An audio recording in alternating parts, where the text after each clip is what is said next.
start meeting to order at Check. 6, that clock's not right, 6, blah, blah, blah, blah, 13.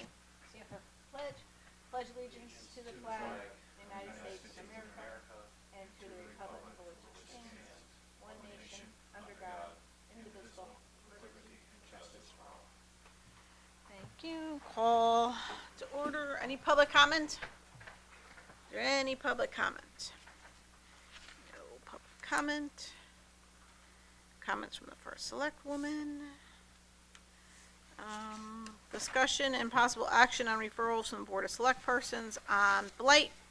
We have the Blight Department and Planning and Zoning, Land Use here to go over Title VII, the anti-blight policy. I'm going to guess that the items in red are how you want, are the new suggestions, and the strike-throughs are what you would like to remove. Partially correct. So red would be existing verbiage change. Okay. Strike-throughs, yes, would be removal. And blue would be added language. Okay.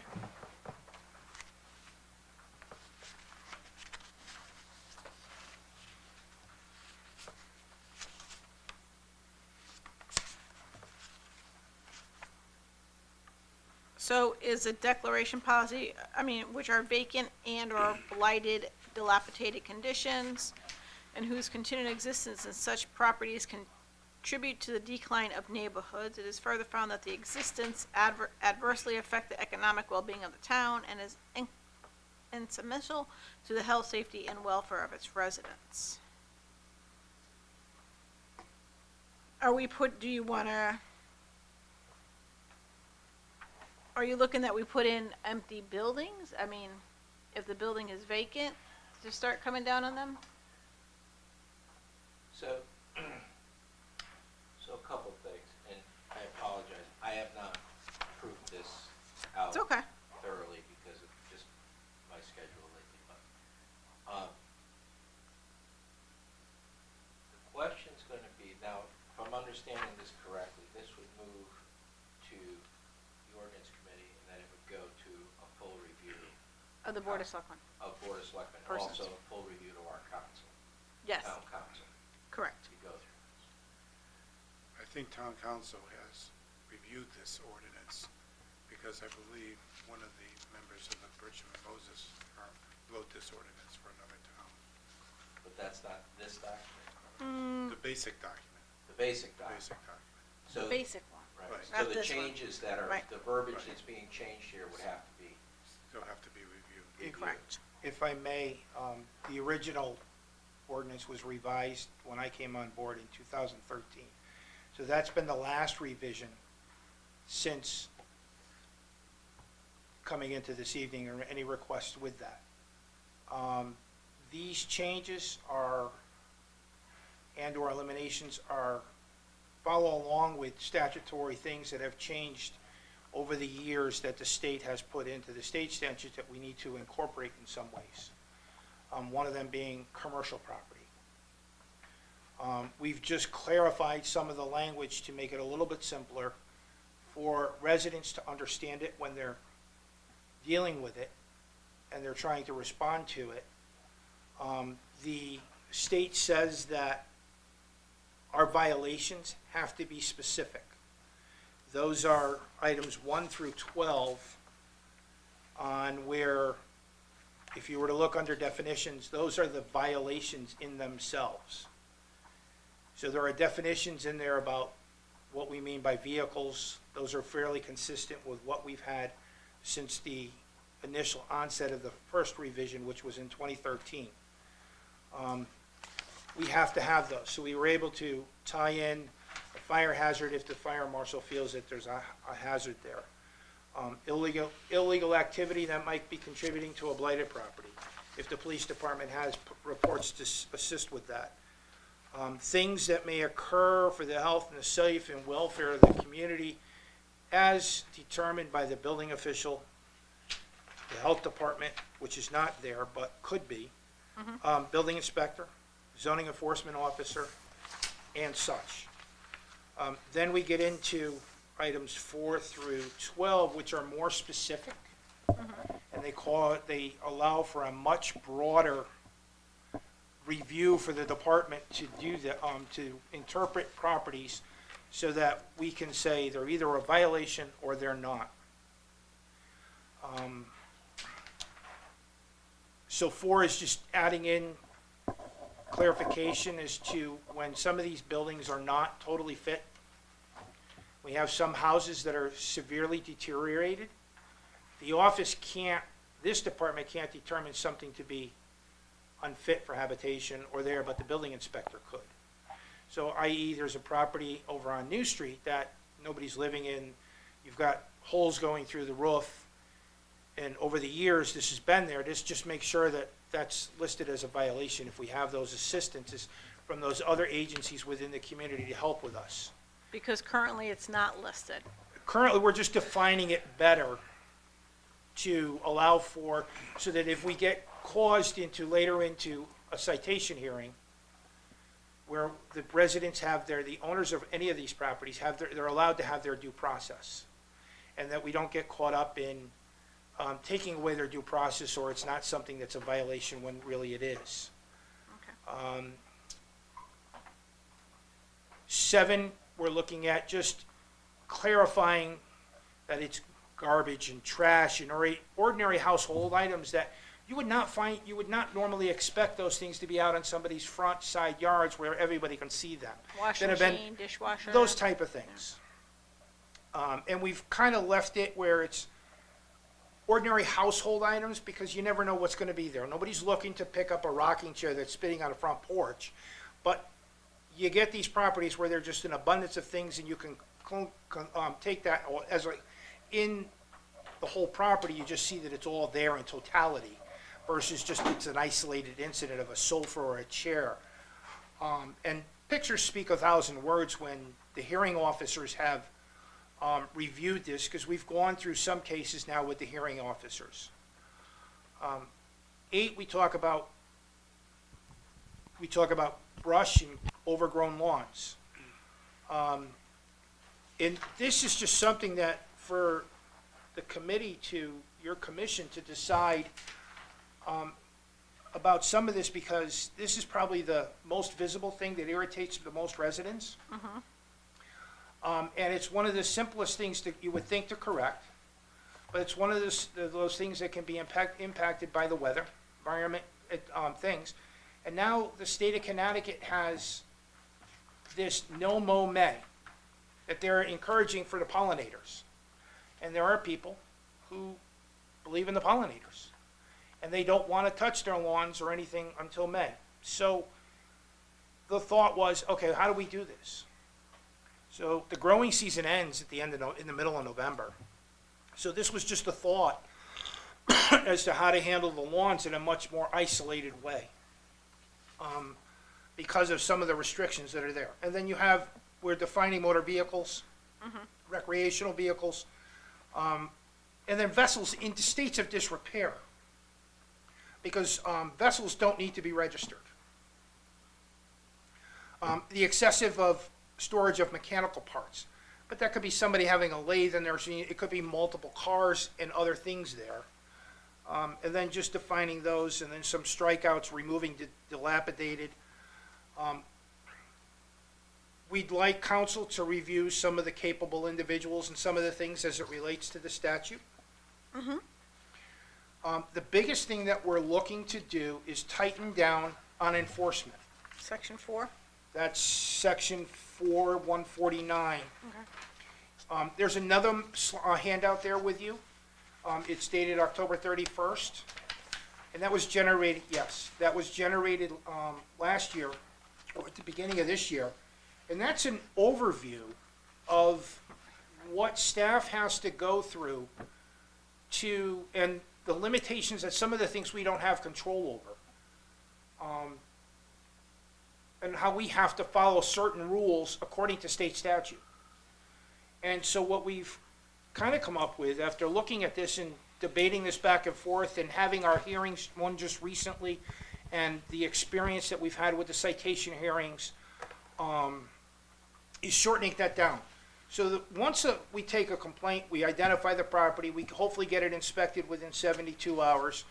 We contact the complainant immediately. It's really hard to take anonymous complaints. We really can't do that. There's another catch-all with that, but that's a program that we're working on for complaints to come into the town so that we can track these things, so that we can be a lot more responsive to the community at large with these. But we're looking to shorten down some of the timeframes. We're at 60 days once a notice goes out. That's too long because there's other things that we don't control. We send it regular mail. We have to send it certified return receipt. If you don't accept it under certified return receipt, which could take anywhere 30 to 45 days based on what the post office does, and then whether you accept it or not is another thing. If you get it by, at least get it by regular mail and it doesn't get returned back to us, you would have 3 business days after that period where we could actually turn around and say the notice of correction stands from 3 business days after the acceptance. So with the holiday coming up, if I was, or John was to conduct an inspection tomorrow, issue a letter of correction on Friday, and it was to go into the mail on Friday, technically, if they got it on Saturday, it's day one, but it doesn't count because it's a business day. Sunday wouldn't count. Monday in this particular week wouldn't count because that following Monday's a holiday. The days after the receipt count after that 3rd day.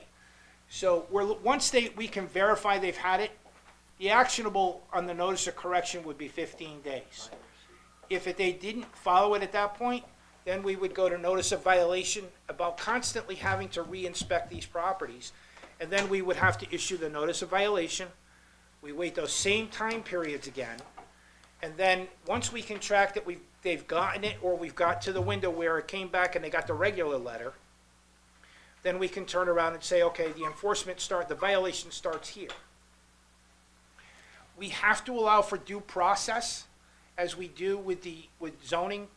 So if somebody doesn't like the decision of the blight enforcement officer, they would have the right to appeal that decision within a certain time frame, right when they get that notice of violation. We would like to have a violation hearing officer, so that if you didn't like it on your property and you didn't like the decision that we got, you could hear that right now so we can adjudicate this one way or another. Okay. Kind of helps us twofold, because if they want to appeal it, we're making sure that they have their due process. And then we're never getting up to hopefully we don't get to the fine stage where we get to these citations. Because then we have to bring a citation hearing officer when they get to that. And then we have to follow those rules very specifically according to state statute. Is there statutory authority to allow for the earlier review by Yes. the officer? So then we get to that. Once we find that somebody has not responded to the violation portion of it, we would issue a citation fine. And once we send that, regular mail, certified mail, they would have 30 days to make an uncontested payment during that time frame. That's when when we click that, that's when the clock starts clicking somewhere in that 15 days after after that appeal period. And that's when the $100 a day would start accumulating. And then when we get to that level, when we get to the citation portion of this, we're looking for council to have a memo that comes with our letter for citation, because we would like to have something from them that basically says the town takes this seriously, and that if you fail to respond to your rights, we're just gonna keep going each step.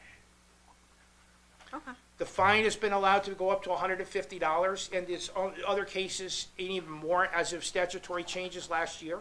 Is that state statutory, $150? They will now allow us in occupied by the owner to go to $150, and then there's also some things that will allow us to go as high as $1,000 in some cases. Counsel? So, in the amended ordinance, as they put together, they have this enhanced fine procedure. Yeah. And this is sort of weird, and I don't know what I'm talking about too, because when you go to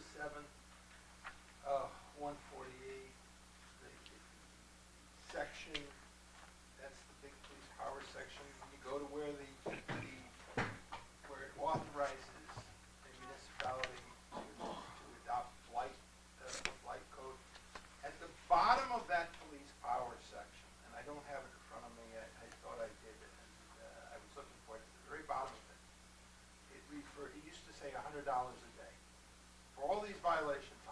a day, that's what it would say, Okay. for violating a town ordinance.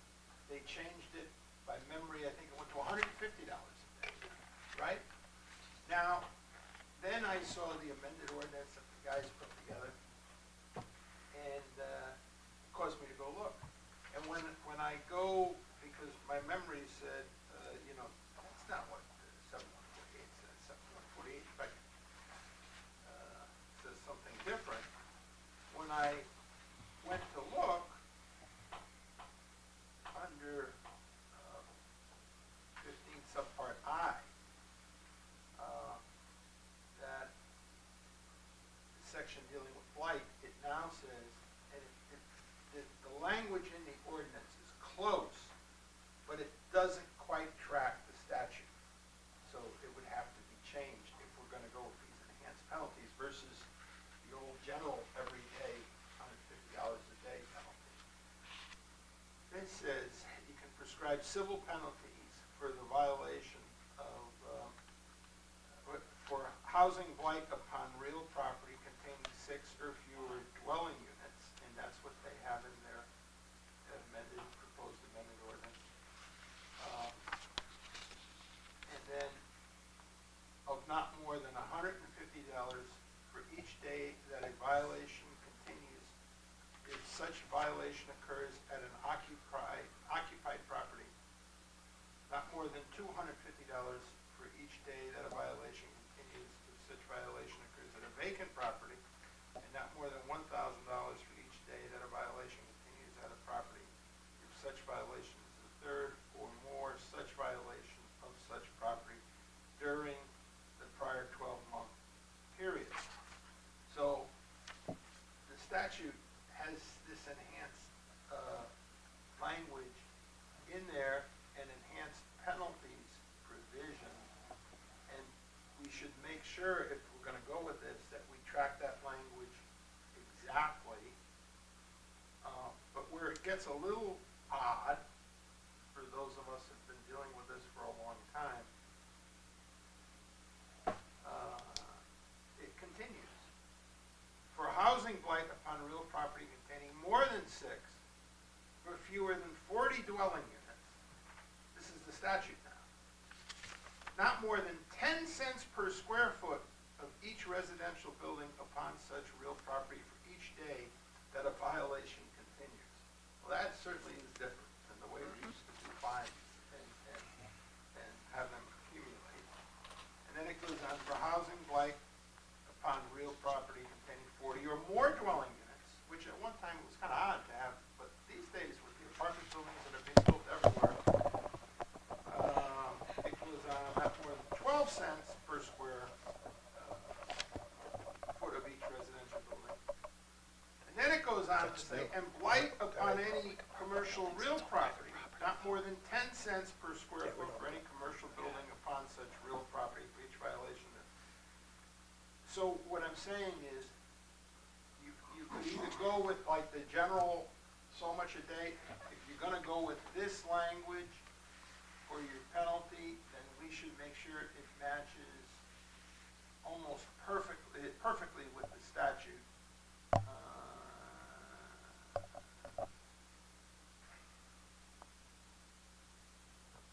So where it says 150 if such violation occurs at an occupied property, remember, it's an occupied property of fewer than 6 dwelling units. You know what I'm saying? Mm-hmm. Unless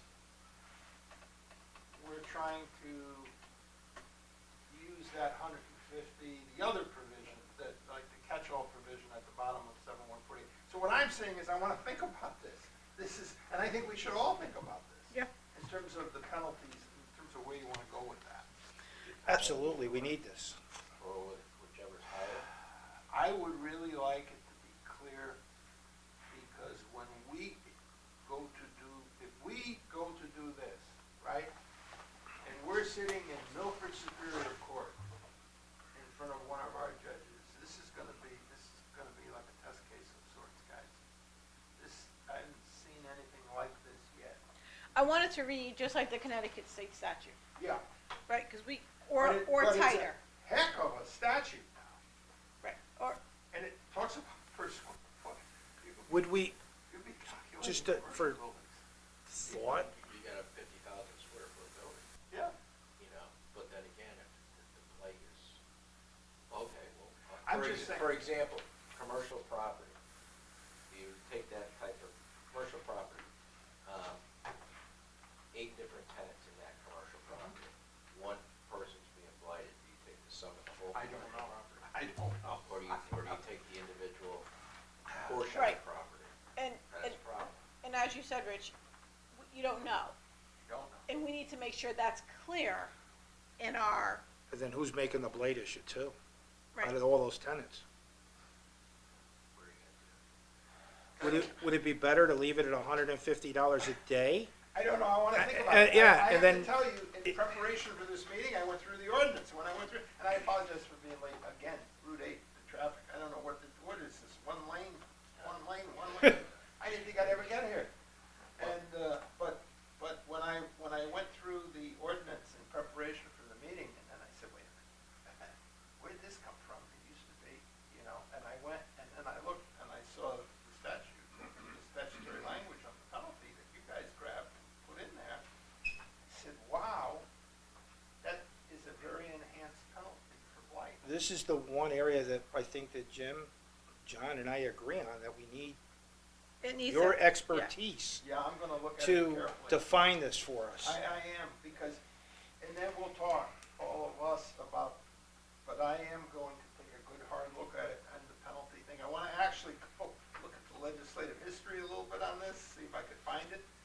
And I wanna work through it carefully, because, I haven't come across this penalty in any of the towns that I'm personally involved with, or cities that I'm doing stuff for. So I would want, I'm gonna actually reach out to a lot of other folks in our offices with other municipalities and see if they've been using this, and how is it working out, and have we run into any issues with the courts that are unpublished decisions. I wanna see if there are any published decisions of any kind on these penalties. So I've got a lot of work to do on it, because it also changes, and the penalties become significant. They become really, really significant. And I'm fine for tabling this until the second meeting in our second meeting in November. To give council time to look at it, if we have our second meeting, or our first meeting in December. Yeah, it is fascinating. I just wanna make one point to be brought up, maybe with the Board of Selectmen as you go through it in the ordinance, is that one thing that I'd like to know, how does the town, so the blight ordinance is simply, and has always been enforced in the past. Someone doesn't take care of the property, they don't mow their lawn, there's garbage in the lawn, there's all these other things. Okay, it's kind of like we kind of have a general idea of what we would consider blight as viewed from the public way. Okay, not somebody that has a messy backyard or anything like Right. that. Now, to your point, many things are coming up as the town's dynamics change a little bit, okay? In that we're starting to deal with what would be considered, or what Mike touched on before, and I find that there's gonna be a disconnect here between blight and then what would be considered a property maintenance code. Now, most municipalities, now some, I know Shelton has one, Derby has one. Now, how they're enforced is a whole different story. Seymour actually, if you read through our ordinances, we basically have one. But, I mean, our ordinance, like I've always said, are very, very well written. But they're written in a style that they're made, and they're all in pieces. It's under the Housing and Sanitation Code and the Health Code in our ordinances. So if the town, or if the Board of Select persons would say, hey, look, we want to protect the town to make sure that the properties are in good maintenance, or in good condition for dwelling, habitation, and that would be single-family dwelling, multifamily dwelling, okay, apartments. I know, Anne Marie, one of the biggest things that we're having problems with, and you've always stated it, you're 100% right, is the absentee landlords, people that don't care, not, you know, and what we're seeing, and it's trending, we've talked about it with the police, the fire department, the number of calls they're getting, everything else. It's happening in certain So, blight, this is where, you know, I kind of move away, you know, not saying it was great work that these guys have been putting together. When you have a property that becomes blighted because they're just messy, or becomes unsafe or habitable. Okay, now we've got two actions that are sitting, you know, out there and so and so. That's gonna be a different path. Now, whether the town of Seymour wants to pursue that path and say, maybe we should look at a property maintenance code that would actually sit alongside the blight ordinance, well, that's another discussion. Mhm. You know, that's not gonna have the penalties that blight does. But blight, I think, Rich, blight has the biggest stick. It says so right there. Light, it has, yeah, and it's, I mean, it is, Yeah, these enhanced penalties are a long way from where this, right. Property maintenance is gonna be, now, the only thing that the property maintenance code does, that means every time somebody in a multifamily, okay, moves out or something like that, they're gonna require an inspection. They're gonna require the fire marshal to go check smoke detectors, this and that, basic points of egress and things like that. And someone would have to pay that, whether it's a $50 fee or whatever. A lot of insurance companies now are starting to request that, you know. So, I'm saying it's a train of thought. I don't know if we're there yet, we're ready to be there yet. I mean, I think we're heading that way. I think we're heading that way. What I'm hearing from a lot of residents is, you know, we pay high taxes, but yet we have a lot of unsightly views. And we shouldn't have to see that. So I think we should be looking at that as well. I know we have another meeting at 6:45. We also, you mentioned the no mow May, maybe we could put something in there about no mow May for the pollinators. I mean, because there are some people that don't mow their lawns in May. We just don't know what to do with it, and, you know, when we have these discussions, and we're deferring back to Well, I you think to they would help have guide to us. say- They'd have to actually come out and say, hey, Right. I don't mow my lawn in May. I don't because disagree with I that. am a believer in, you know, versus someone coming out and saying, I don't mow my Well, lawn. it's because the Get bugs outta have here not and fully tell my neighbors to start crabbing hibernated yet. about me. That's why why. don't Yeah, they it's mow just- their lawns in May? Because the bugs, Pollination. pollination and the bugs have not really come out of hibernation, because in May you still get the cold days, so they're still munching on the dead leaves and the dead bees and the dead bugs from they're living in there really. So when the warmer weather comes out, that's when they come out. Shut up, Miller. That's when they come out of the pods, and that's when they come out. I always learn something. He was picking on me today at another meeting. Overall, the blight, what John's doing, we're after every, you know, complaint, we're on it. We're gonna run into a hiccup of somebody being really upset about it, you know, whether we make errors or not, maybe if we did, we did. But, you know, he's been on it, I mean, there's reports on it. When we go live with our system in about another month, there's no more anonymous, you have to has to come through. It's all gonna be documented, we have the whole thing, everything's coming up. We made the form so simple, it's gonna be tracked, and it actually goes off to, you know, if somebody's complaining about, hey, the place is really, you know, overgrown and there's junk all over the place, and we think there's drug activity there, automatically that's gonna go and it's gonna flag up to the police department. And that makes sense. So, you know, I think, like you said, council has to really look at this and say, is this okay? Mhm. You know, What are your thoughts? get that statute stuff. Yes, I think we need to hear further from Attorney Bruto. I can't speak tonight. I would like you fellows to look at the definition section, sections 6, 8, and 10. The use in 6 of the term reasonable condition, and 8, the use of the phrase chronically overgrown, Yeah. and in 10, the excessive open storage of mechanical parts. This is an ordinance that could be attacked sometimes for void for vagueness. Maybe those are some of the terms that I think maybe we can tighten up a little bit. So maybe you folks can come up with some other language. Not subjective. Right. As There's a well, lot of subjectivity here, there's no Not- question it's about not- it, but it's not so you subjective. try to limit it, narrow it. Yeah. Also, if we could, in the definition, days, you know, we talked about business days, calendar days, call it when we're talking about days, days are meant to be business days, excluding holidays, or are they calendar days? We were following, we'll just have council look at that from the standpoint of how that all falls through based on that language. Right. And when the town, I think if we move to a lien, okay, that we, right?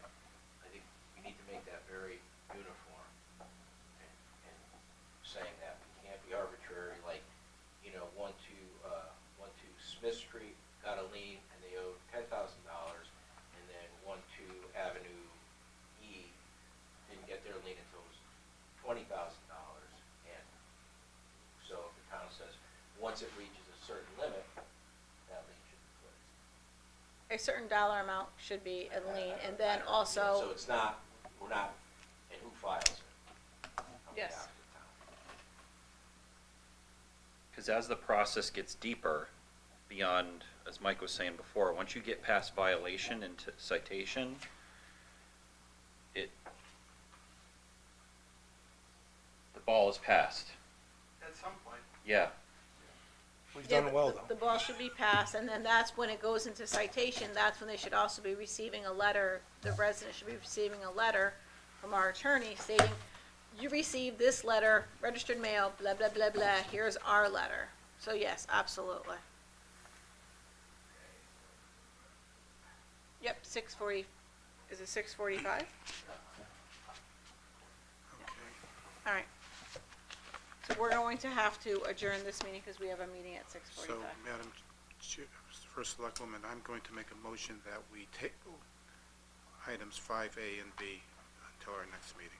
Okay, and what about 6? 6 also. Okay. And our next meeting will be the second Tuesday in November. Right? Yes, Thank you. thank you, all right.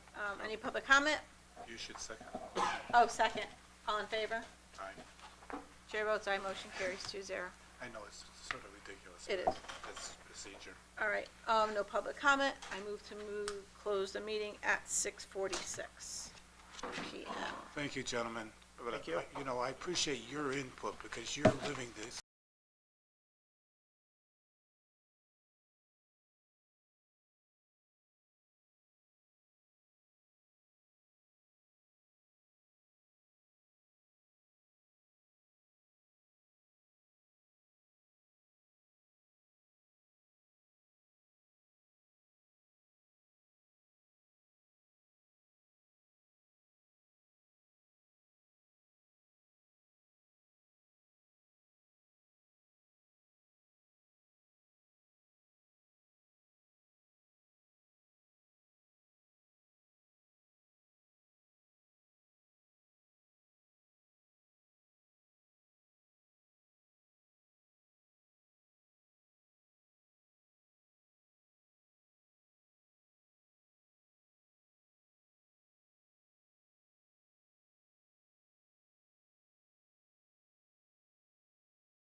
All stand for the pledge. Allegiance to the flag of the United States of America and to the republic for which it stands, one nation, under God, indivisible, with liberty and justice for all. And if I may, Selectwoman Teresa Conroy is on the phone. Thank you. Thank you, Madam First Selectwoman. So I will read the call of the meeting. Town of Seymour, notice of special town meeting, Wednesday, November 6th, 2024, at 6:45 PM in the Norma Drummer Room of Seymour Town Hall, 1 First Street, Seymour, Connecticut, 06483. A special town meeting of electors and citizens qualified to vote in town meetings of the town of Seymour, Connecticut, will be held in the Norma Drummer Room at the Seymour Town Hall at 1 First Street in Seymour, Connecticut, on the 6th day of November, 2024, at 6:45 PM for the purpose of discussing and voting on the following items. 1. Discussion and take possible action regarding the Seymour Fire Department bid waiver and lease purchase authorization for 2 Seagrave Marauder pumpers, dated at Seymour, Connecticut on the 22nd day of October 2024 by Anne Marie Dragonis, First Selectwoman. So, Madam First Selectwoman, a quorum of electors able to vote at town meeting is currently not present. That lack of quorum is not due to any type of significant weather event or such issue. So with that, I ask that you move this to the Board of Select Persons to act in lieu of special town meeting at your 7 o'clock meeting tonight. And with that, I will close this town meeting at 6:51 PM. Thank you. Next meeting's at 7 o'clock.